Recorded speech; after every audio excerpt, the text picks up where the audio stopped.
Hello everyone. Today we are going to see a block reduction technique in a control system, and I am going to explain this with an example. But before that, let us see what is a block diagram. So a block diagram of a system is nothing but a pictorial representation in which multiple functions are present, and these functions are shown by multiple components and these are connected with each other. Then why we use this block diagram to represent a system? Because it is very simple to construct. Let us see a basic block diagram in which multiple blocks, branches, summing points, arrows and takeoff points available. So these are the basic components of a block diagram. So a block is nothing but a functional block in which the relation between input and output is shown. The branches are nothing but connectors which connect summing point and multiple blocks. The summing point performs the mathematical operation to which multiple signals are given as input. It can perform addition or subtraction. The arrows indicate the flow of signal. The takeoff point is a signal which is taken from the output and fed back as an input. So these are the basic elements of a block diagram. Then why do we need this block diagram reduction technique? Sometimes for a complex system we have to build a complex block diagram, and which is not feasible for reducing or generating any transfer function. So we have to reduce this complex block diagram into a simplified block diagram. So evaluation of their performance requires simplification of block diagrams. To reduce these blocks from complex form to a simplified forms, we have to apply some rules. So let's check these rules one by one. The first rule is a very simple rule in which if we have to check whether the blocks are connected in series, and we can simplify them like this. You can see here there are two functional blocks connected in series or a cascade form, and these can be converted into G1 into G2, a single block. The second rule, we have to check for the blocks if they are connected in a parallel format. In previous slide, G1 and G2 were in a cascade format, and here you can see that G1 and G2 are in a parallel format, and this can be converted to a single block like G1 plus or minus G2.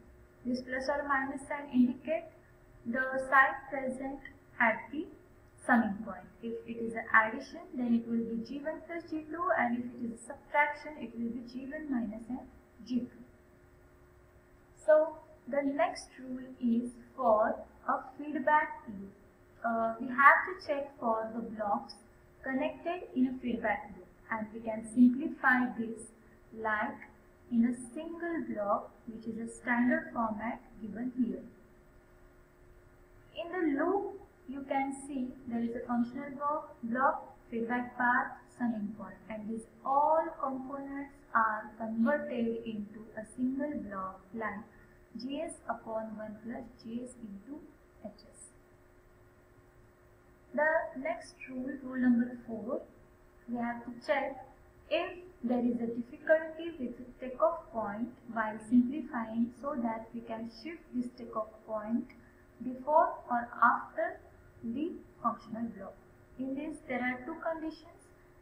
If the takeoff point is present before a functional block and we have to shift this after the functional block, we have to add 1 upon G in feedback path. Again, if the takeoff point is present after the functional block and we have to shift before the functional block, we have to add G block in the feedback path. So these are two rules for takeoff points.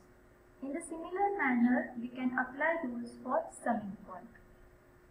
If there is a difficulty with summing point while simplifying, we can shift the summing point before or after the functional block. So, if the summing point is present before the functional block, we can shift the summing point after the functional block, but we have to add block G in feedback path. After that, if the summing point is after the functional block and we have to shift it before the functional block, we have to add 1 upon G in a feedback path. So these are rules for summing point. But remember, we can't shift summing point before or after the takeoff point. We can only shift the summing point and takeoff points only after or before the functional blocks. Now take a simple example of a system which is represented in a block diagram. So starting to reduce this system into a single block, we have to check which rules we can apply here. So first of all, check whether we can apply rule number 1 and 2. So you can see here G1, G2, these blocks are in a cascade format, and G3 and G4 are in a parallel format. So we can apply rule number here and rule number 2 here. After simplification, we can get here G1 into G2, and here this whole part will be converted into a single block like G3 plus G4. The simplified and modified block diagram will look like this. Here you can see that G1 into G2 and G3 plus G4. After that, we have to check whether there is a simple loop format or again there is a cascade or a parallel format available there.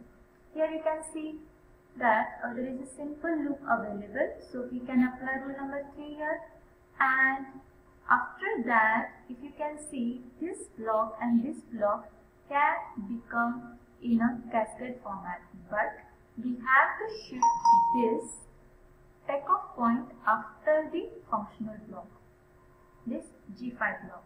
So after doing that, we can get this and this block in a cascade format. So after modifying this and applying the rules, we will get block diagram like this. The loop has been converted in a single block G1 into G2 upon 1 plus G1 into G2 H1, and we have shifted the takeoff point which was present between this block after the G5, and we have added 1 upon G5 in a feedback path. So we get these two blocks in a cascade format. Now this we can apply rule number here, and after applying rule number 1, we get G5 into in a bracket G3 plus G4. So the modified diagram we get like this. Okay. Now again you can check whether we can apply rule number 1, 2 or 3. So we can apply rule number 3 here because we can see a simple loop here.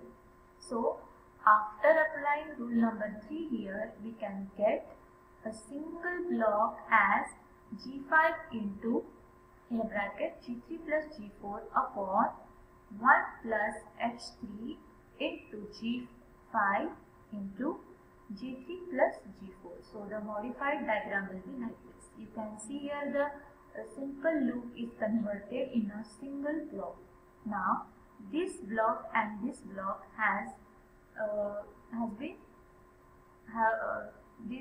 these blocks are in a series format. Now we can apply rule number here and we can convert these two blocks in a single block, and the modified diagram will look like this. And after converting those two blocks in a single block, we get again a simple loop. So we have to apply rule number 3 to this loop. After applying rule number 3, we will get a single block like this. And if you can see that block diagram with multiple functional block has been converted into a single functional block.